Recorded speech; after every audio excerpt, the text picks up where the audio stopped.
I just want to say good evening to everyone that's out there. This is Corey McCray, Senator for the 45th Legislative District, representing East and Northeast Baltimore. And also I have the great distinct honor of serving as the chair for the Baltimore City Senate delegation. Just want to say thank you for joining us tonight at our weekly grassroots briefing. I'd first like to take the time out to acknowledge our senators that are here personally and the ones that will be joining us. I'm going to go in order of legislative district. I can see that we're joined by Senator Jill Carter from the 41st Legislative District. We're also joined by Senator Charles Sidnor by the 44th Legislative District, and we will be joined momentarily by Senator Antonio Hayes and Senator Bill Ferguson in a few minutes. And Senator Washington just had a little bit of an emergency come up.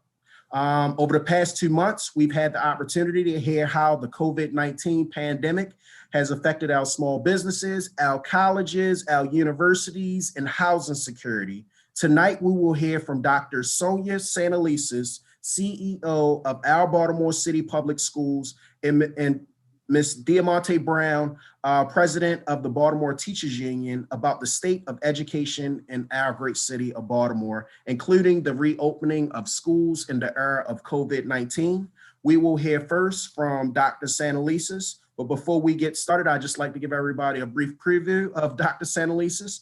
Dr. Sonia Brookins Santelises has spent close to 30 years focused on high quality teaching and learning. She first came to our city schools as Chief Academic Officer, serving from 2010 through 2013. She returned to our city schools in 2016 as our CEO after 3 years as Vice President for K-12 policy at the Education Trust. An urban education management and policy expert, I think that I speak for many of my colleagues tonight that we are glad that Dr. Santelises is leading our school district at this especially pivotal moment. Dr. Santelises, I just want to say on behalf of all city senators, thank you for joining us, and please, with your presentation. Great, thank you so much, Senator McCray, and I just want to thank Senators Carter and Sidnor and all the other members of the Baltimore City delegation, and just for your long-term commitment to city schools and to our young people in particular.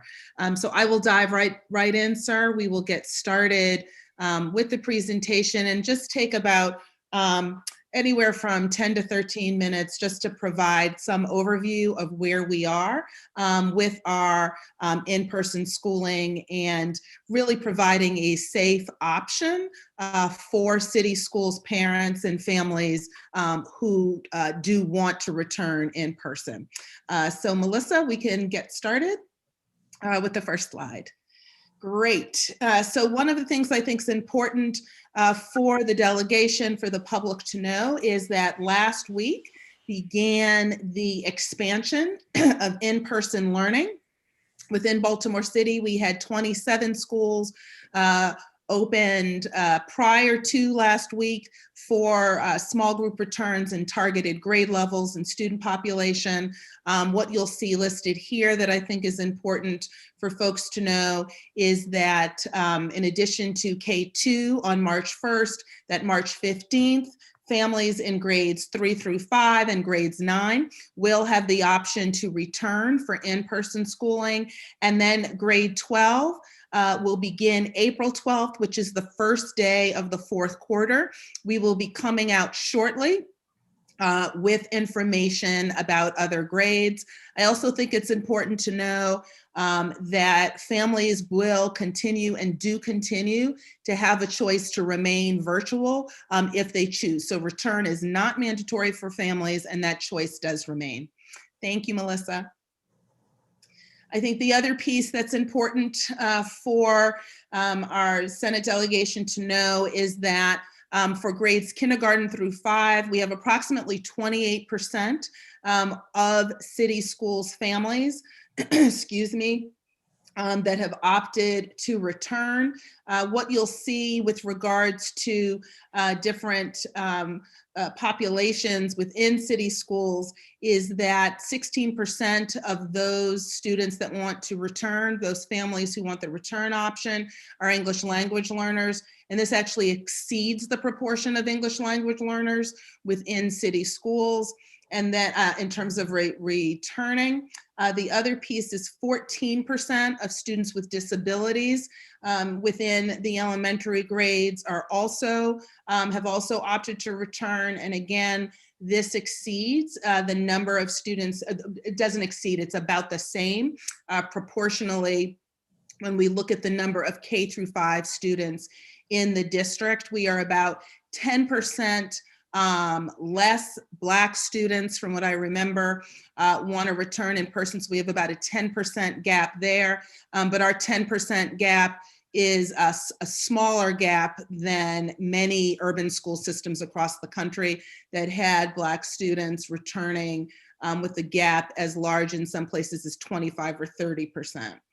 What you'll also see is approximately 15% of high school students in grades 9 through 12 have opted to return, and you'll see similar rates with regards to subgroups. The population have been broken out for grades 9 and 12. Keep in mind that these high school numbers do not include yet grades 10 and 11. Next slide.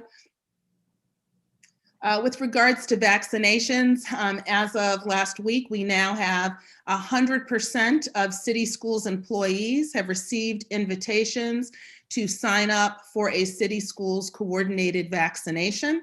What that means is that that is the first step, and then our partners, both University of Maryland Medical School as well as Johns Hopkins, follow up with actual scheduling information. Some city schools employees have opted to find vaccinations other places, but I think the good news here is we now know, and actually I received my invitation last week as well for the first time. So that means we are at 100% in terms of invitation.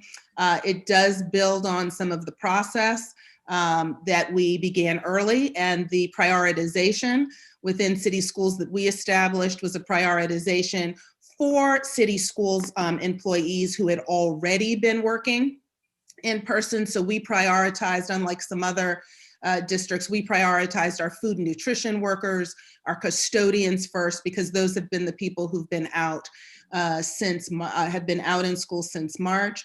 And then from there, prioritize teachers, staff, school administrators based on when they were called to return. You'll see now we have about 4,200, just over 4,200 employees have signed up, as well as an additional 1,000 employees that reported that they have received vaccines from a source outside of city schools. Next slide, please. I think it's just important to note all of the health protocols. I won't read them all to you, all the health protocols that are in place. And I will say that this list not only includes the CDC guidelines for safe operation of in-person learning, but actually exceeds those CDC guidelines in a number of areas. So not only do we fulfill the CDC requirements, but we actually exceed them in city schools. Next slide. You'll see our testing program. We started a pilot of this. And one of the things that we heard overwhelmingly from a number of our employees and even some of our families was the need for thorough COVID testing. We began through our University of Maryland medical system with what we call symptomatic testing. That means anyone, student or staff, that actually has appeared or indicated signs of COVID. The University of Maryland has been working with us for a number of months now, whereby with a van, we literally have University of Maryland medical system employees who come out and provide testing. This was really to address what we heard from a lot of our families, that frankly, the huge trek down to the Civic Center or trying to find a place for testing made them less inclined to get testing with COVID-like symptoms. And what we have found is with this partnership with we have been able to bring testing to the folks at our schools, both families and staff.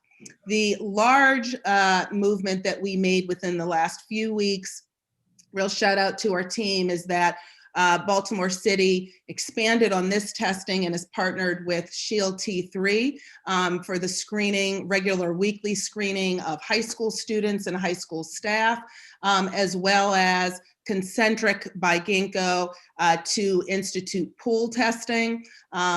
Big thank you to American University, Consortium of Universities in Washington, and the Rockefeller Foundation for their support of this major push for what we call asymptomatic testing, or testing when no one is showing symptoms, because we know within our community there was a lot of concern about this spread, and so this has added an additional layer. And I even had a chance to participate with Dr. Salmon, with President Brown, in a sample of the ginkgo testing. I will tell you my best instruction on how to do that group testing came from a pre-K student who tutored me on how to do that. Students were able to do it on their own, more than capable of being able to do that. And so that's another layer. And then I will wrap up quickly, Melissa. What you'll see here is really what this symptomatic testing looks like. You'll see how it is provided to families as well as parents and guardians. So this is kind of the procedure we follow based on what results come back. Next slide, Melissa. I'm looking at my 13 minutes, Senator, so I'm wrapping up. What you'll see is the survey testing program. And I think the major piece from this slide is just a demonstration, little illustrations of what that testing looks like. The bottom line is these tests really that we've implemented for city schools are considered the gold standard for COVID-19 testing. And a shout out to Dr. DeRaza, the health department, and our health advisory group for supporting us in this. I think that's it. Is that it, Melissa? There's more about the positive test results. One quick thing before we end is just on ventilation status. I think one of the things in my visits last week that was very encouraging was getting a chance to talk to staff, students, families. A lot of the open houses that we were giving to families were able to see the MERV 13 air filters, which again are really the ASHRAE recommended and frankly, nationally recommended air filters, as well as our HEPA air filter and air purification, because we knew that the state of city schools buildings meant that we were going to need to rely on more than just open windows. That's why we proactively really got the top of the grade system. And we're one of the few systems, by the way, that is actually invested in this level of ventilation protection for our schools, because we knew what our status was. So I'm going to end there. I believe that's it. And I will turn it back over to Senator McCray for questions for this period. Thank you, Dr. Santalisa. At this moment, I just wanted to check with any of our city senators to see if there are any questions that may have. I see the Senator Carter. Senator Carter. Thanks, Chairman McCray. Thank you, Dr. Santalisa.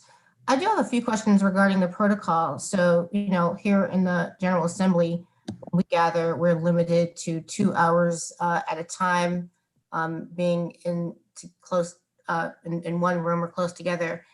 Will the students that return be following a similar protocol in terms of a time schedule that they'll be restricted to for how long they're together in a classroom? No, they won't be restricted. What we have done is follow the CDC guidelines around that, and there are no necessarily time specific or a time maximum for that. What the guidance we've received from and what we've seen as best practice across the country with that really has to do with ensuring that the ventilation is where it needs to be. And so part of why we made that investment is because we knew, Senator, for example, that young people might need to be in space for a particular period of time.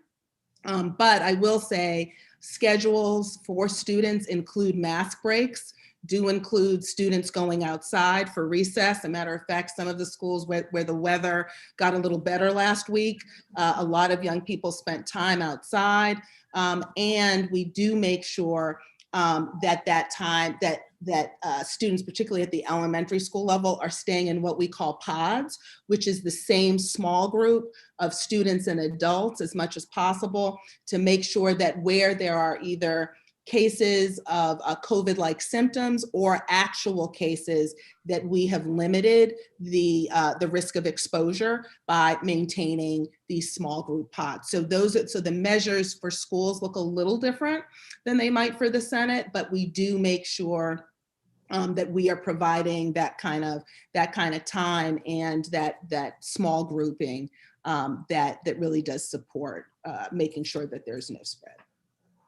And so I saw that depending on the grade level, you have a different percentage of students that are choosing to return. So how does that impact teacher return? Will all teachers be returned even where there aren't students necessarily for their classes? Is that what? No, that's a great question. And what we have done by way of process is we have initially called back all teachers to make sure all teachers that we anticipate will be needed for those grade levels. And what we have done is we have said to, school leaders that they have flexibility if in the case of a particular class or particular level. And matter of fact, I was in a class last week where there was a teacher who remained virtual, that in fact does happen, but we've left that up to the principal.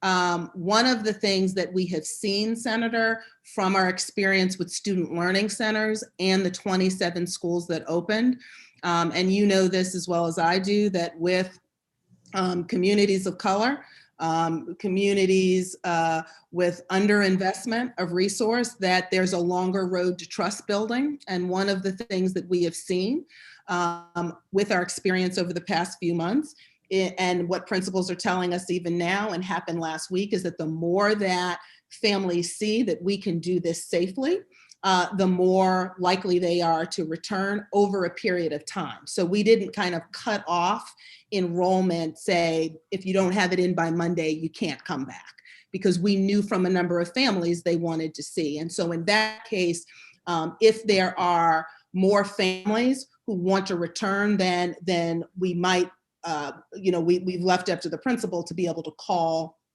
folks back in accordance to what we see the family choice is. And where there are more students coming, then yes, we would require that staff to report. Thank you. And really quickly, because I don't want to hog up the time, but now if I can remember my next question. Okay. The vaccines. So you said that there's 100% invitation for all school employees. Is it the 2-shot vaccine where there's 1 shot and then 30 days until the next shot? So as of now, it has primarily been because the Johnson & Johnson 1-shot just was released. So I don't have a breakdown but I would say overwhelmingly, and I know that Chief Perkins Cohen is here, but overwhelmingly it's been the 2 shots, because we've been actually looking at kind of when staff received their first shot for vaccine, how many are in the first shot category versus the second dose category. We go by what is offered through the health department. So, it's possible that could change based on what the health department offers as the actual vaccine that will be given. But, we don't say, yes, we're only taking Moderna or we're only taking Pfizer. Right? They let people know which vaccine it is. So we'll monitor that, but a lot of that we lean on the health department for which vaccine is actually being distributed. Thanks. And finally, teachers, it's been a tough time for everybody, parents, students, and especially teachers. who've had to completely readjust. And so I'm wondering, what are you doing to help build teacher morale? And how is the pandemic and this completely revamped way of teaching through virtual teaching, how's that being factored into teachers' evaluations?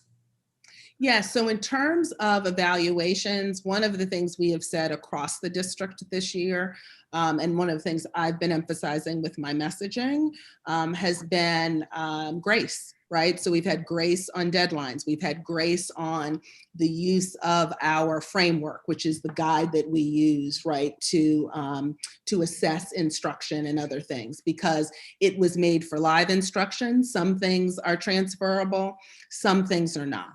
So that's one way we've done it. The other piece, I think, is in the professional learning opportunities. We've tried to have a greater focus. And this was based on feedback from some of our teachers who went back as early as last September. And so we leaned very heavily on teachers who were out in the field doing the work, who said to us, there's a real portion of this that is just social emotional wellness for teachers. And so last Wednesday with our first group, not last Wednesday, the Wednesday before, for system-wide professional development, we really devoted that day not to just going through scope and sequence, but having real teachers answer real teachers' questions, because that's what we heard made the biggest difference. We also devoted time to some social emotional wellness during that time, because again, we heard and we have been hearing that that's the biggest thing. And then I'd say the third thing we've done, and I got a chance to talk to some teachers last week, is that for a lot of them, they felt better when they could actually see that the safety measures we were talking about were actually in place. Like to some extent, seeing is believing. Like I could say all day long, you'll have hand sanitizer, and all day long, you're gonna have masks, and we've got a HEPA filter for you.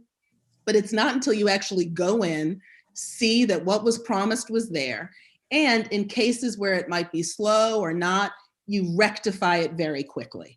And so I think the other thing we did, and it's a shout out to our operations team, they worked overtime to make sure that where we said there'd be a HEPA air filter, a teacher could walk in and see there was a HEPA air filter, because that's going to make you feel a lot less stressed if you're seeing the measures in place that were promised.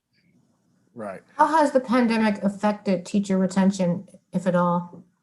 We don't know that fully yet. I mean, I would say throughout the year, we have done incredibly well. And it's, I think it's a testament to the teachers themselves. I think that there are a lot of folks who are exhausted from hybrid, and hybrid is harder. And our teachers who were in person since September, they told us it's harder. And so we're going to be tracking that as we go. So I invite you, Senator, to ask that question in a couple of months, because we'll also have some insight there then too. Thank you. As a child of a career teacher, I can't fathom my mother and her generation having to go through this. So, there's no good time for this, but, at least we've come at a time where we probably have, a more modern generation of teachers that have better tech skills. Thank you. Thank you. Thank you, Senator Carter. Thank you, Dr. Sanlices. Before we go to the next Senator Sidnor, I just want to acknowledge that we are joined by Senator from the 46th District, Bill Ferguson, and also Senator Hayes from the 40th District. Senator Sidnor.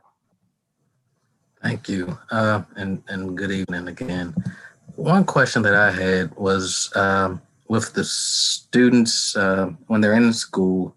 Well, if they have different classes, will teachers be the ones rotating, or will it be the students rotating, and how does that work? No, that's a great question, Senator. I would say some of that, varies, but for the most part, it has been, I would say with a lot of schedules that I've looked at, a lot of them are teachers changing, but that's not, something that we've set in stone. What we have focused more on is making sure that those pods I described are kept together, right? So that most often the real focus is on how do we make sure there's as little interaction as possible, even though we know sometimes, for example, some of our teachers have, 2 or 3 groups. And so we've been trying to keep those as small and as pure as possible. So that's been more of our focus than I would say who's moving, but most often, in a lot of cases, it's teachers moving, but not in every case. And in the week that schools have been opened, in terms of students' comments, what have you been hearing? Are the students finding that it's different? I mean, are they enjoying being back, or what are you hearing? Well, one of the things that I think is important to note is that because we gave families and students a choice, it's more likely that the young people returning are the ones that want to be in person and they feel like they need to be in person. So I went to Stewart Hill last week, and that staff, overwhelmingly the students that were present were students that they had lost connection with or who were not very connected. So those young people, teachers were pointing out to me, you see that first grader over there, Dr. Santalisa says, we had lost contact. He wasn't even logging on since October. Now he's back. There was a little kindergartner who was very excited in the hallway with her mask on and 6 feet. And she was like, ooh, I'm so happy to be back. So I think though, what is generally, what I would say on that is that because families have choice, and if you are choosing to come back, there's a greater likelihood that you're going to be really happy to be back. Thank you. Thank you. Dr. Santalisa, seeing as though it seems like it's no more questions, but if there, Senator Hayes. Sorry, Mr. Chair, and sorry, Dr. Santalisa. If you haven't spoken on this already, I would love for you to share. If you have, I'm happy to follow up with you. You've always been responsive to me when I reach out. But have you talked about yet what the summer looks like for our young people? No, we haven't, Senator, and I know that we have, a small amount of time now, so more than happy to either follow up with you or the Senate delegation, so we can give you more detail as time goes.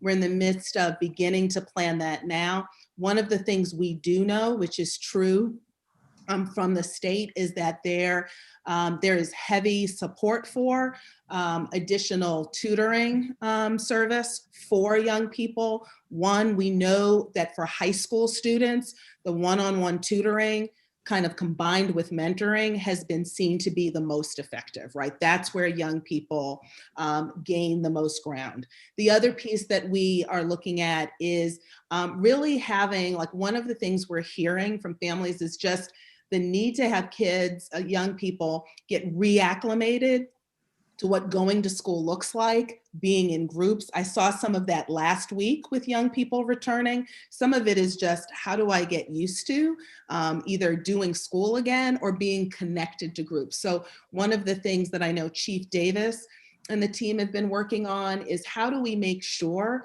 that we're having deep SEL and wellness experiences for young people embedded in whatever we do over the summer? And then also real discussion about how do we have kind of targeted experiences for those young people who have who the assessments are showing either through teachers' assessment or some of our not informal, but our non-state test assessments that we do ourselves to say, who are the young people who we really know are high need that we want to identify, and how do we make sure that we're creating the spaces for those? So we still have a lot of work to do in that. I will say this is where, to the credit of being in a city like Baltimore, we have a lot of community organizations that are stepping up, and a lot of community organizations that have the connections with young people who are saying, we want to be part of that response. We want to be part of summer. And I think more importantly, the message I'd like to get across is, we're not going to make up all this time in a summer, right? This is going to have to be over the long haul, but more than happy, Senator, to come back and report as those plans become more detailed over the coming months. But that's a general overview.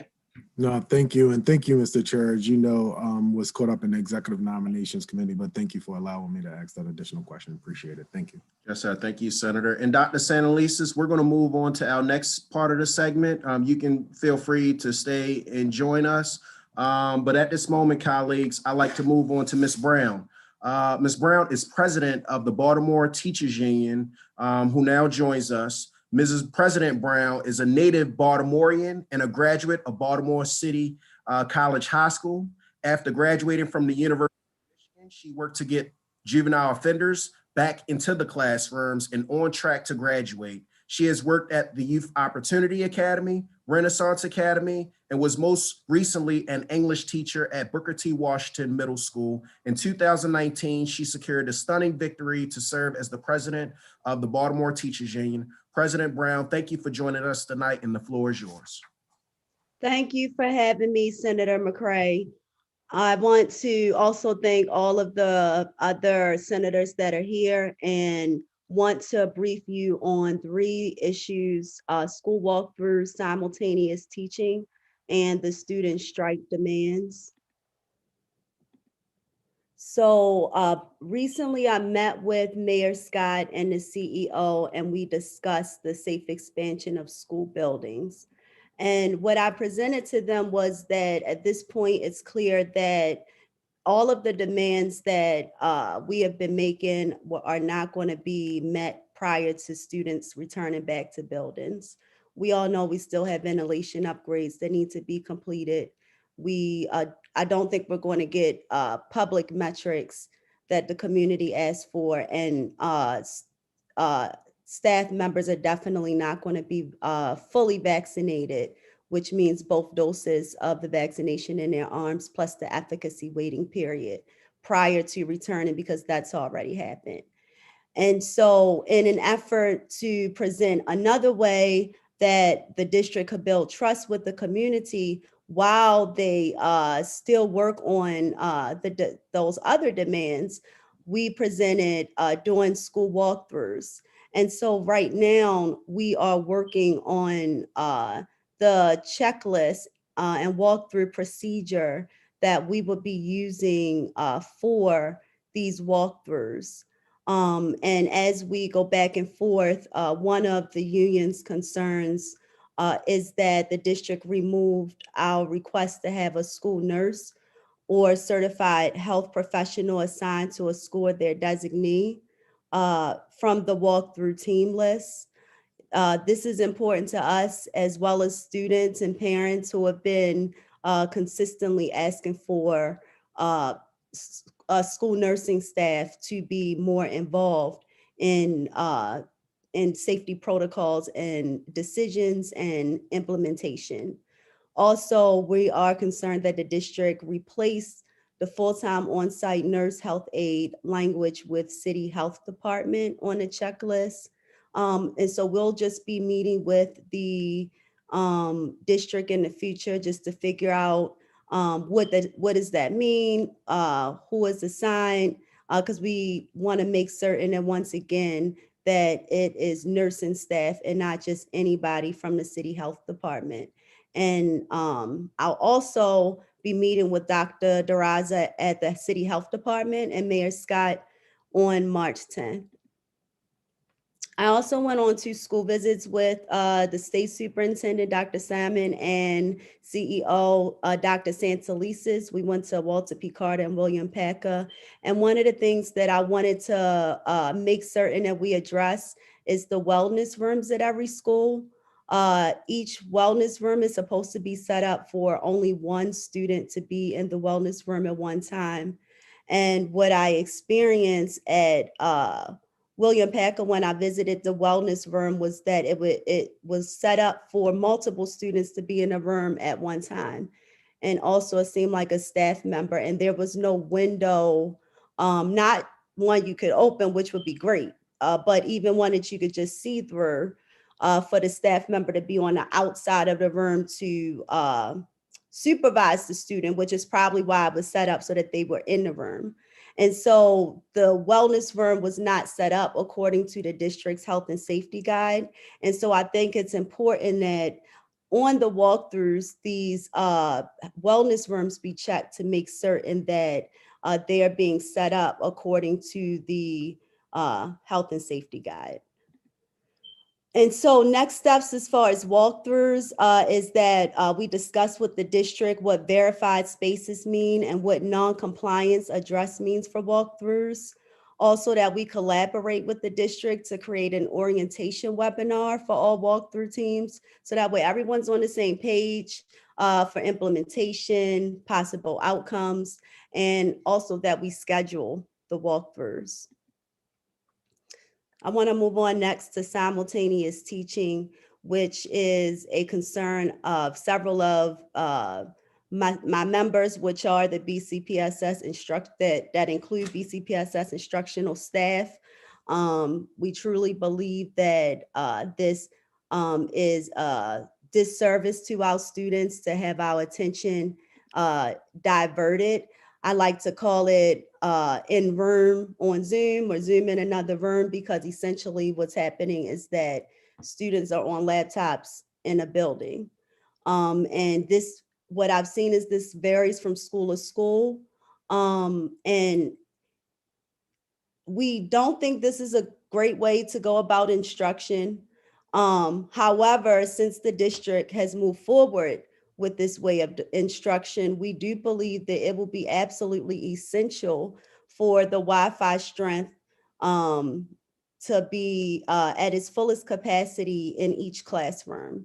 And also that people have laptops, cameras, and equipment. I saw that in some schools, but in other schools, the setup was just the same as it is in any given day, which is very limited technology.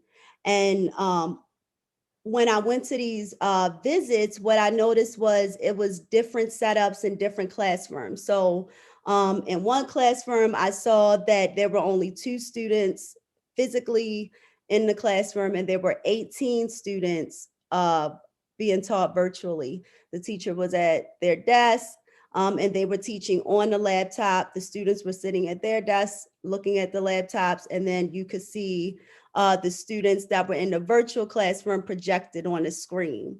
In another classroom, this is in the same school, there was a teacher that the students weren't projected on the screen, they were just on her laptop screen, so she would have to go to her desk, look at the laptop screen, and then also come and monitor the students in the classroom on their laptops as well.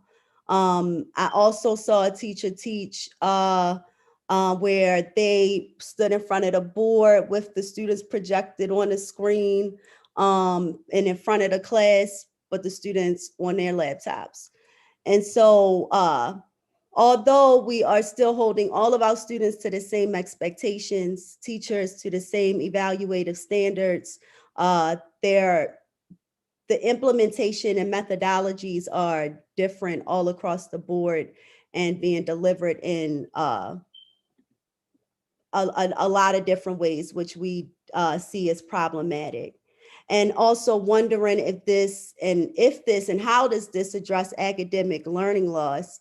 75% of our students are home during virtual learning. And after the first opening of the 27 schools, there was no prioritization of students with highest needs to return. It was just open to everybody in these certain grade bands. And so I guess we need a better understanding of how the current instructional setup will address academic learning loss for the students, the majority of students that are still online, because they are not choosing to return. However, they have still been identified as students that are having challenges. And so as far as simultaneous teaching is concerned, we recommend next steps be, first of all, that we don't consider this to be a normal thing. We should just see this as a stopgap, because at the end of the day, we really just need to staff our schools with more positions so that we don't continue to just pile more stuff on top of educators and on top of educators when we realize we are lacking a resource. And, I think, we just need to stop accepting splitting teachers' attention in this moment between in-person and online, because it's not in the best interest of our students. Lastly, since student representatives aren't here, I wanted to highlight the student strike organizer demands. Their demands are to plan reopening equitably with student voice, which is why I'm trying to make certain their voices here. Ensure safe and accessible public transit, to invest in digital equity, to provide full-time nurses and adequate resources, which is why we are advocating so diligently and vigilantly for everyone to take a deep dive into what the nursing staff looks like in Baltimore City Public Schools. Many of you here have went to Baltimore City Public Schools. Many of you have experienced going to the nurse's office and coming back with the brown paper towel. That's what you get for like everything that happens. And so on a regular day, Baltimore City Public Schools are understaffed with nurses, despite other school districts not having those same challenges. We talked to the nurses union, and they've told us that the staffing model that happens at Baltimore City Public Schools is not similar to what happens at other LEAs. And they are perturbed as to why it's not a one-on-one model like the other LEAs. And so just getting a better understanding of why that is, and how can we stop that, I think would be a great way to show our students that we hear them. To dismiss it, I think will continue to show our students that they don't deserve the best schools like any other child. Another one of the students' demands is to give them a break from standardized testing. And the good news is that the state postponed the test until the fall. However, the district has not removed district mandated tests. They're still going forward with those tests. And also they haven't removed any of the high stakes from those tests, which include teacher SLO targets. And for those of you that may not understand this, we have to set a goal for our students. So for example, I was an English teacher. One of the things I need to do is be able to teach my students how to cite evidence. When they wrote their first essay, they scored like a 2 in citing evidence. So my SLO target may be by the time my students, in March of this school year, 70% of my students may now score a 3 or 4 in this category, which would indicate that they have grown in their skills of citing evidence. However, now what the district has done in several of these subject areas is they've taken that autonomy away from the educator, and they have said what the target is. So, that's SLOs are very high stakes because this impacts teacher evaluation scores in Baltimore City that leads to certification, pay, layoffs. And at the same time, it's high stakes for students as well because it impacts their school choice composite score. And so the next step here should be the district and legislators meet with the student strike organizers and discuss their demands. Thank you. Thank you, Madam President. At this time, I'd just like to see if there are any questions of the senators that are currently.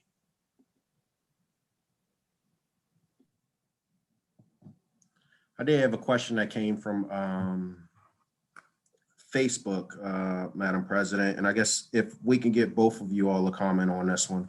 The writer says, thank you for this. My concern is with the students returning to school. What support system is in place for parents who do not know or understand the work that is being sent home for the students to complete? Madam President, I'll let you take the question first, and then I'll just move on to Dr. Santalisa. Like I said, this is one that came from Facebook. I don't know what's centrally being done. I haven't heard from any body about work being sent home. But I mean, virtually, what we were attempting to do was have asynchronous time for people to be able to get help. Many parents have expressed it's not enough. I would think that splitting the time would make it even less time to do that. But I honestly don't know, because as we've said plenty of times, we don't know the plan for instruction, which is one of the reasons many of my members are anxious. Thank you, Madam President. Dr. Sanalisis. Sure, happy to jump in here, Senator. So what I would say with regards to this parent is one, in terms of work coming home, we hear similar questions from parents, frankly, whether they're virtual or they're in person. And so what I do think is that there are a couple of things. If a parent has a question about work coming home, they can still contact the teacher directly. I know as a parent with a city schools student that is kind of the first line of questioning, is to go to the teachers. Oftentimes you can get the question rectified that way. I would still encourage families to reach out directly, either via email in some of the same kind of virtual space. And a large number of our teachers have been really good about accepting calls and texts on that. That's one. If the parent still feels like they need more information and support around the work, I would also reach out to the school principal, and we have support that we have put in place, frankly, from the beginning, ever since the spring, for parent help hotlines. They can reach out to the FCE, our family community engagement team, to help link parents who might need some additional homework support or ways to support their child. And Senator, we can make that line available for you as well. So I would say that there's a sequencing of things that families can do, because we found that whether it's virtual or in person, families always have questions and should be able to get those answered. But we're happy to forward that to you, Senator. Okay, just our Facebook family, Ms. Gaines, I hope that your question was answered by Madam President and Dr. Sanalisis. So I see Senator Hayes with his hands up. Senator Hayes. Thank you, Mr. Chair. And this is a little bit off topic from like the whole pandemic, but strangely enough, a lot of people have contacted me in reference to like police and schools. I know in the past, the school system and the board has really not taken a position and left it up to the deferred to whatever the legislature decide. But I wonder if anything has changed, or whether Madam President, DTU has taken any positions on this issue. We haven't taken a position on the issue. Okay. And I'm assuming the same has stayed the same far as the school system. Yes, Senator. I think the work that the board, at least twice in the last 5 years, have taken up some questions around school police, but we have not taken, the board as of now has not taken a position. I know that there's been some discussion. Got you. And the only other thing, Dr. Sandalisa, I think when I was in the House, this issue came up before, and I know that the board was developing some SOPs or whatever around engagement of school police and when is appropriate. Has that work been completed?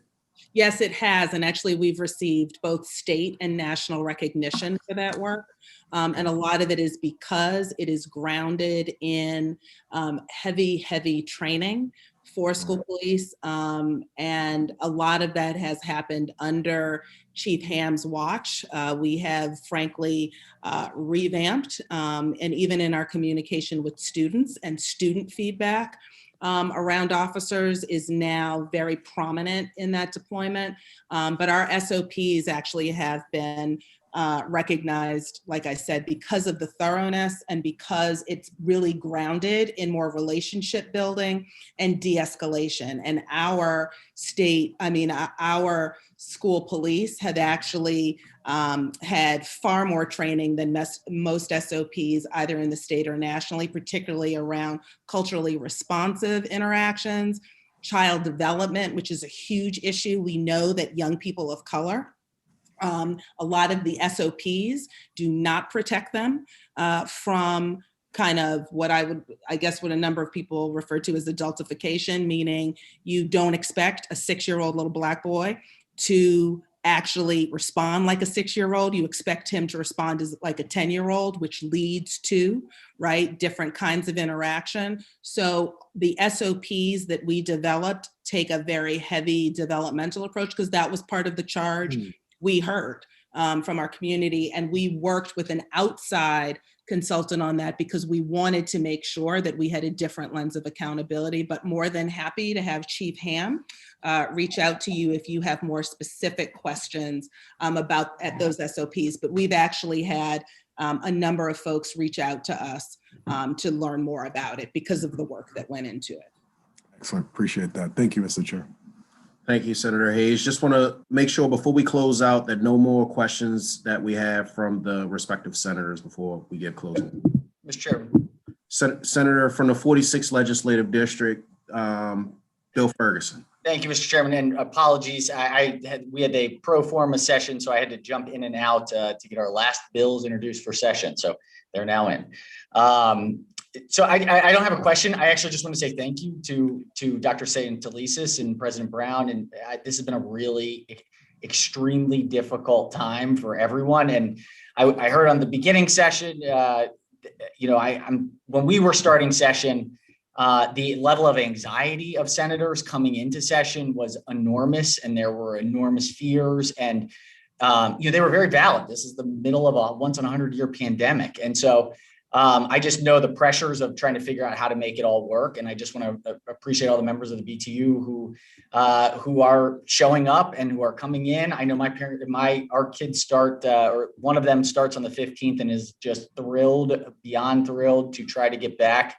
But I understand families who are worried too. And so this is a really hard time. There's not a very easy answer anywhere. Everything is gray. And so I just appreciate all the efforts to collaborate and work together to figure out how we can make sure that Baltimore City school students get the best opportunities they can in a truly extraordinary situation. So just a quick comment, wanted to add that at the end. And I'm sorry that I missed some of the other comments for our little introductory session.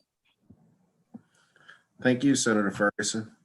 And at this moment, we'll just go on to start closing. And as we close, I just want to say thank you, Dr. Santelises. Thank you, Madam President Brown, for joining us this evening for a conversation on the state of education in our city.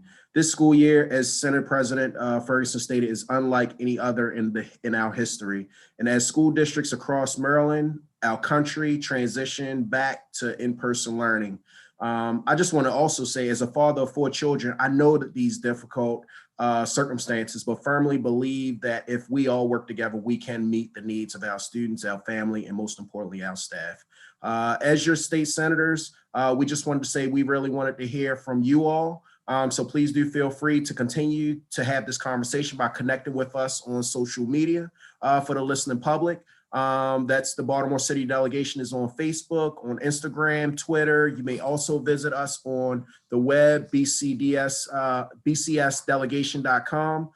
We will continue to be holding these grassroots briefings every Monday from 6 p.m. to 7 p.m. during a legislative session. We hope that you'll join us next week for a health briefing by a number of our health experts from the city, the state, and our hospitals. Again, just want to say thank you, and to everyone, have a blessed evening.